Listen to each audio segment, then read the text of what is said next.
All right. So the next topic will be, we're here right now at 2 o'clock, will be visualization. And the first part will be creating a decorator. And I think we touched on what a decorator is. But before I start out, the idea with a decorator um, is that it's tied to a specific panel, and it can be tied to multiple panels. So for instance, when we look at our model here, we see that the state machine, it has this gray box, um, and it displays the name. And similarly, in the part browser, um, it shows the same graphical decoration of that. So what is actually going on is that for these two specific panels, like the model editor or diagram designer, we have a decorator created that registers or says that it's available to be rendered as part of this panel. And the same thing, it renders for the part browser. We haven't showed any examples of it, so actually before I start messing up that model, I'm going to go to our example model. So when you start your WebGME deployment, by default it comes with a range of decorators. And the way you register them is, first of all, on your project, like on your root object, you say that these are the decorators that are available on this project. And right now we can see there's one that's not available. It's still registered. But we have said that, okay, we can use the circle decorator, a default, the document decorator. Let's register it. We have the meta decorator, the model decorator, and the SVG decorator. So I'm not going to go through all of them, but I'm just going to show you how it looks if I, for instance, for the language, if I select another decorator. So I select the object, I go into the property editor, and at preferences, where Tomasz before selected the icons, we can also select the graphical representation in terms of decorator. So right now I'm editing on the language folder. This is just to show how it works. Just like any other registries or attributes, they are inherited, so they follow inheritance. And typically you would want to define them on your meta nodes. So instead of using the model decorator, I'm going to use the document decorator. So the document decorator is domain independent, except one regard. So as we can see, it requires that there's a documentation attribute defined on it, which there is not at this point. So if I edit the meta for the language and I add a documentation, and it should be a string attribute, and then I go back to the composition, we can see that there's no complaint anymore. And if we look at the attributes, we have the documentation. The document decorator works in a way that we can type in a markdown text file, like it's a markdown editor. So if you ever used it, it supports headers and list.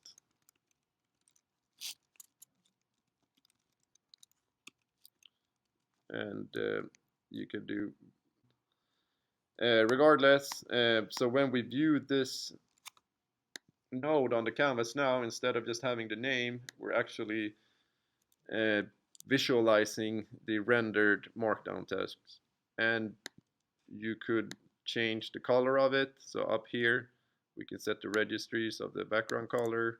We can even remove the lines, and this way we can create documentation right in our models. But yeah, so that's the background behind the decorators. And one small thing too, so we notice, as you can notice here, when it's displayed in the diagram designer, it's been decorated this nice way, but in our part browser, it's just decorated with a name, because if we would render the whole text here, it wouldn't be very practical. And for our example, what we're going to do, so I don't know if you noticed, but when Scholt ran the plugin, what it did, it generated this simulator artifact and it put it on the node. And for this small tutorial, what we want to do is that in the next tutorial, we want the visualizer to actually use the generated code from this simulator. And in order to use that, we want to be able to hint users that there is data available for this node. So right now, you would have to select it and look in the attributes and see that, okay, there's a simulator and there's some sort of hash, but we don't know the state of the model. So what we're going to do here is that we're going to make a small decorator that basically inherits from the model decorator. But on top of that, it will display if there's any result available and if that result is potentially out of date. And thirdly, we will also provide a button if there's no results, that when we click it, it will invoke the plugin and attach the result to the model. When we created the plugin, we used the WebGME tool, WebGME CLI tool. So if you remember, it was WebGME new, and in this case, we want to create a new decorator. So we type WebGME new decorator, and I think we should have a help string here. Yes, so the argument is the name of the decorator, or the ID, and we're going to call it the FSM decorator. And if we don't pass an extra argument, it will create a very simple decorator, and we would have to implement a lot of functionality in it. But since we only want to slightly modify the model editor, we will actually create one that inherits from it. So we pass inherit, so as you can see, it generates a decorator and inherits from the model editor. So let's create it. So as you can see, it created a new decorator under source decorators, FSM decorator. And similar to the plugin generation, it will also update the configuration for the deployment, letting the server know that this decorator is actually available. So it's basically being registered. And let's look at the files that were generated. So if we go to our project, and under decorators, you'll see that we have 3 new files generated. So the first one is the, you can call it the class descriptor of our decorator. So basically what it does, it inherits from this default decorator base, and then we register which widgets we support, or panels. And in this case, we want the diagram designer to use the FSM decorator diagram designer widget, which was generated here. And we want the part browser to use the counterpart of the FSM decorator part browser widget. So this class we won't be modifying because we want that behavior. All right, and so this is the file we want to modify. Before I start, I'm quickly going to describe that it's extending from the diagram designer widget. So as you can see, we use inheritance, and in this case we don't use the built-in JavaScript. Instead, we're using a library called underscore. We want to register it on the actual model. So what we do, we start the server, npm start.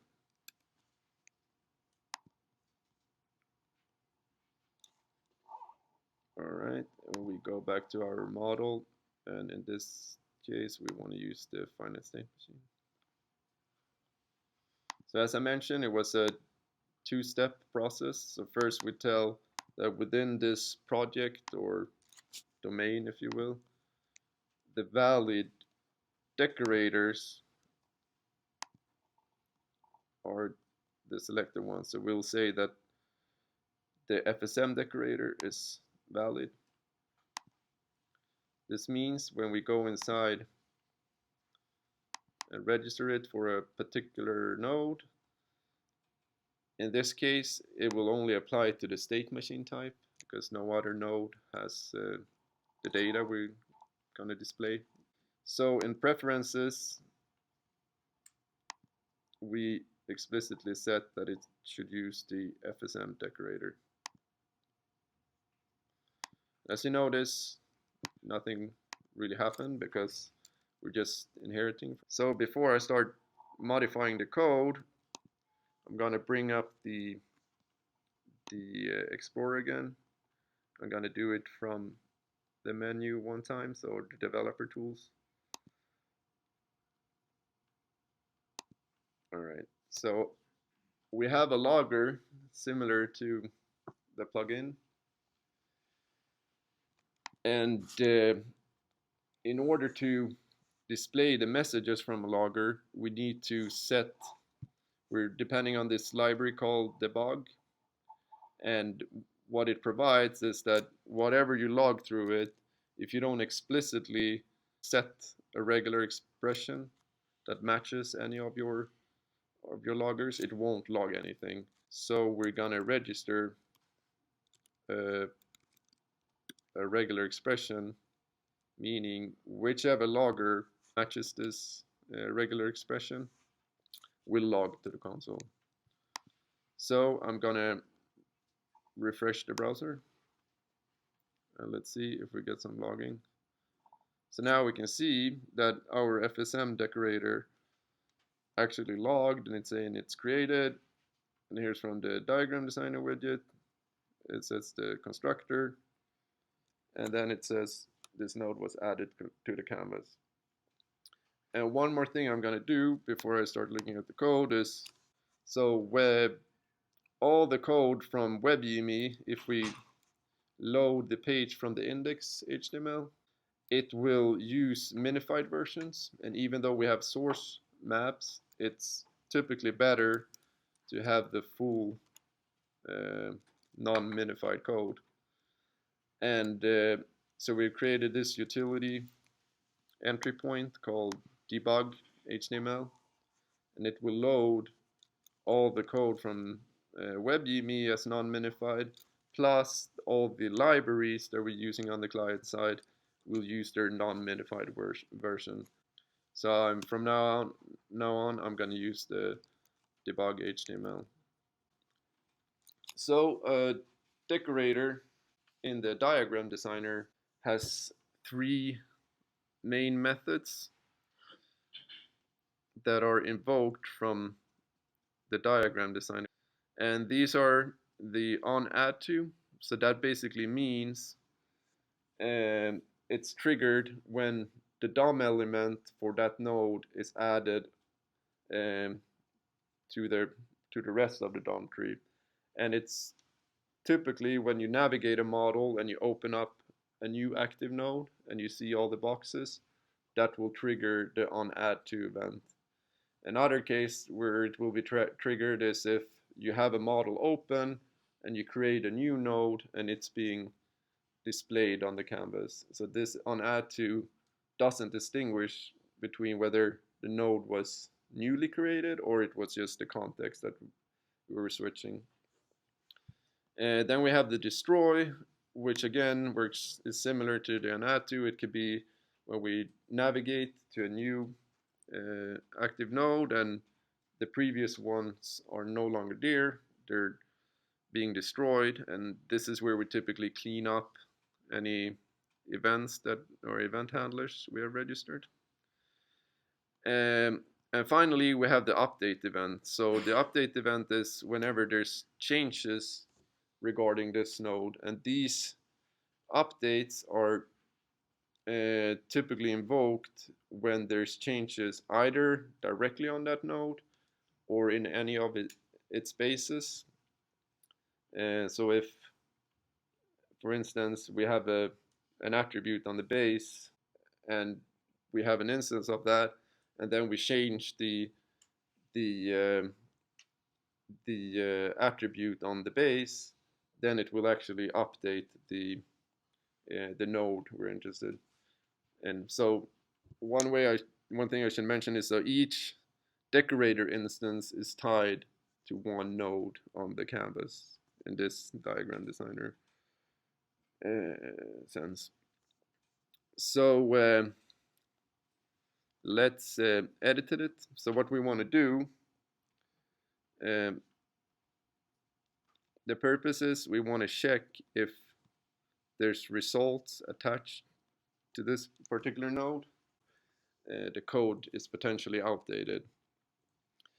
So the first thing we'll create is we will add an indicator. So we will create a simple jQuery representation of an element, and this will be a simple span, and when we start it, we will set the text of that, so we'll indicate result. So at this point, it's not being added to the decorator, so if we run it now, we won't notice anything. We will call the base class of the model editor, and it does its work. It adds the box and sets the name, and if there are any ports, it will display those. And at that point, we will say that to the element, which is accessed by $L, we will append our result indicator. And that's it. So before I refresh, I'm going to show, just like Schultz used the NodeMon for automatically running plugin. A similar approach we can use on the client side is that whenever there's changes in our source directory, we want our browser to refresh. In order to do so, we can use this live reload node module. So I'm going to install it. So if we do npm install and globally and type live reload, and if we look at the documentation of that node module, so in order to notify the browser that there are changes and that it should be refreshed, we have to inject a piece of JavaScript inside our entry point. So in this case, it's the debug.html. So this might not be the nicest way to do it, but for now that will have to do. So in our node modules inside WebGME and the source and client, we find the debug entry point. And it so happens to be that this script that we have to inject in order for it to refresh itself on events from the library reload, we need to uncomment this code. So I'm going to use command /. So what we want to do, we want to check the result. And since that result, or the simulator attribute, it can change on each update. If the plugin runs, we'll get an update for that node. But we also want to check it when the DOM element gets added, like on add to. So we want to call the same piece of code from both update and on add to.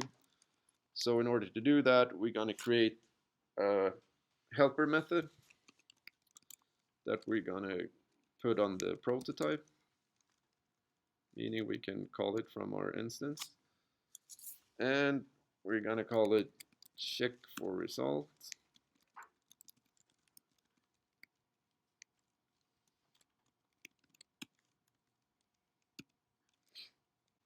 At both points, we have access to the client, which is the WebGME client API, where we can get access to nodes, and it basically provides the full API for managing the model and projects and branches.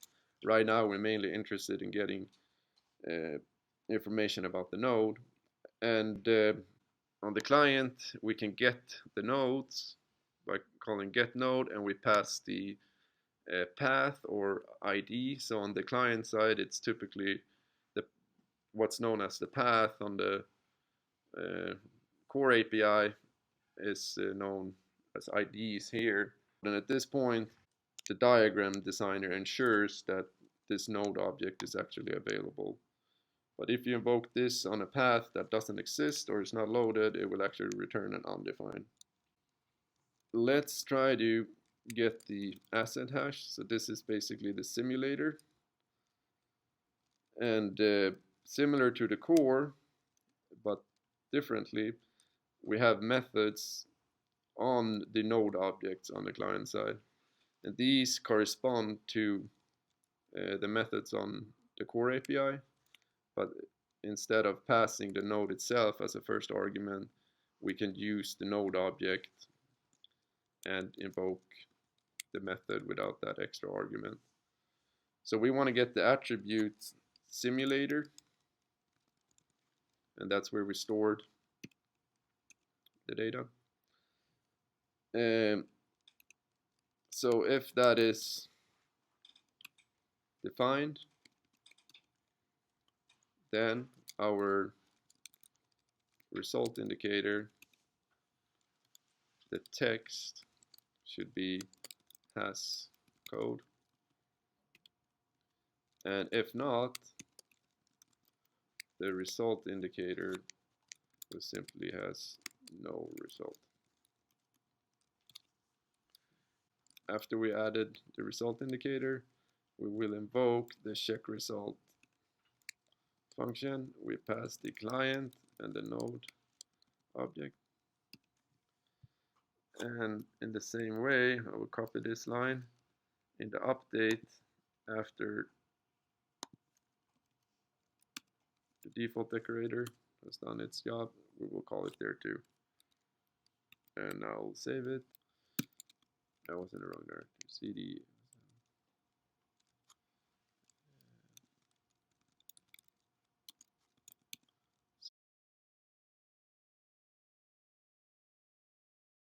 And now we can see that it's actually refreshing itself. So it's working so far. This guy has code. This has no results.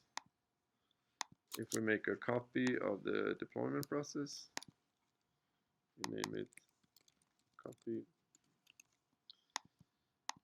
If we remove the result, it should update. So yeah, it did. There's no result there. Let's start with how we can invoke a plugin from this. So in the case when there's no result attached, we want to give the user access to this button that he or she can click and invoke the plugin directly on that node with the default context. So we will add a run plugin button, and it will be a button. Here we pass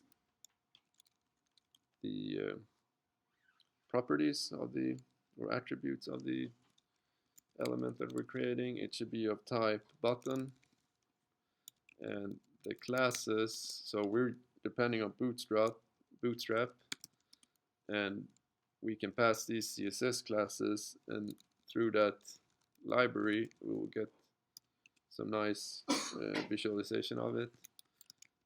We'll add a text inside the button, and it will say run plugin.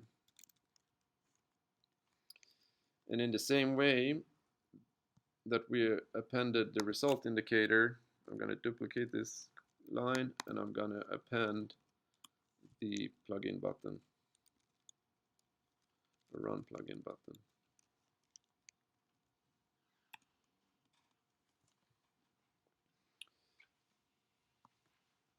So if there is result, in that case, we're gonna hide the plugin button, and we can do that by adding a CSS style rule for the display, and we're setting it to none, meaning it's not showing. But if there's no results, display, it should be display.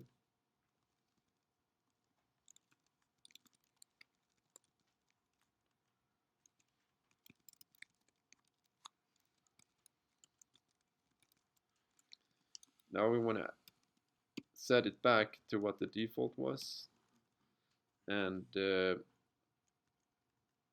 if we don't know that, I'm going to show you in the Chrome tool how we can view what's actually contained within the DOM element. So if we do bring up the inspector, and if we select the elements, we can look what we have inside of our model decorator. So here's the main element, here's the button that we added, and here's the span. If we select this guy, we can look at the CSS rules. If we look at the display, we can see that the default one is the inline block.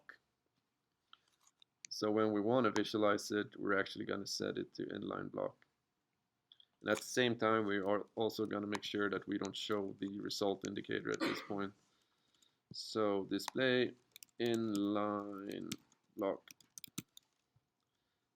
and the result indicator, we can actually hide it by just setting an empty text.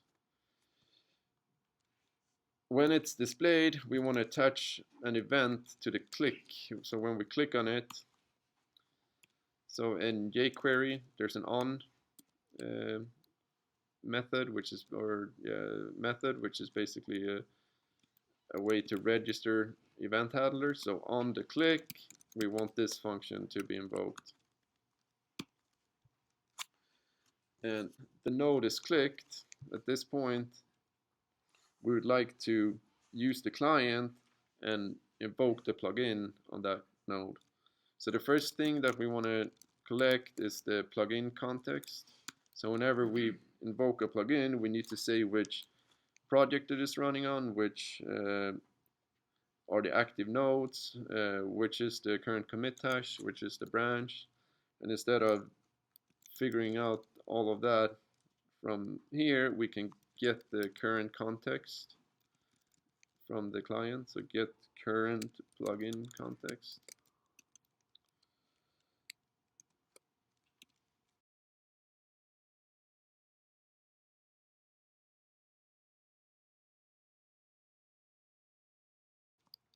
And as the second argument, we pass which is the active node, and we have the node object, and from that we can get the ID.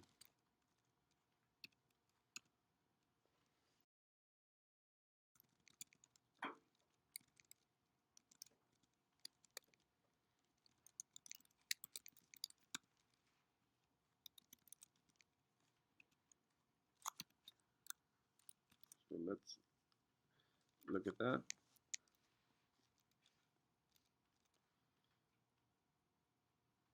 Alright, so this doesn't have any code. So let's click the button. Let's open the inspector and view the console.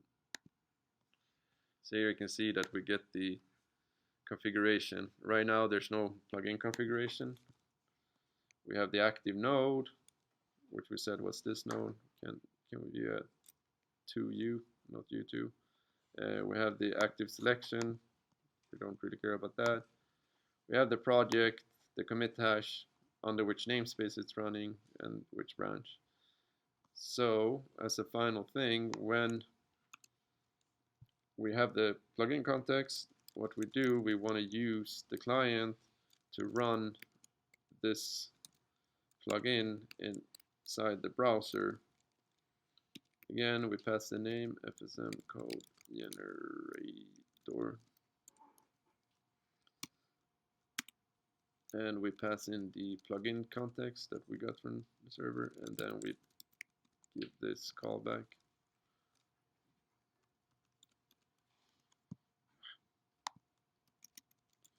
Result. So if there's an error, we're gonna simply log it. No, not necessary. Otherwise, we can log some info. Plugin done.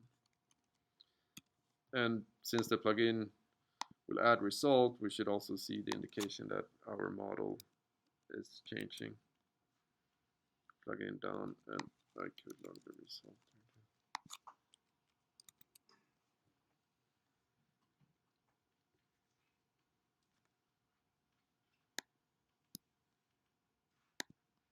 So on our copy, there's no code.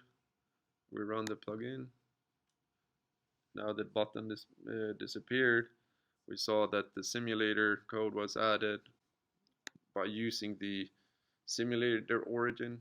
Could check if this code is outdated or not, or potentially outdated.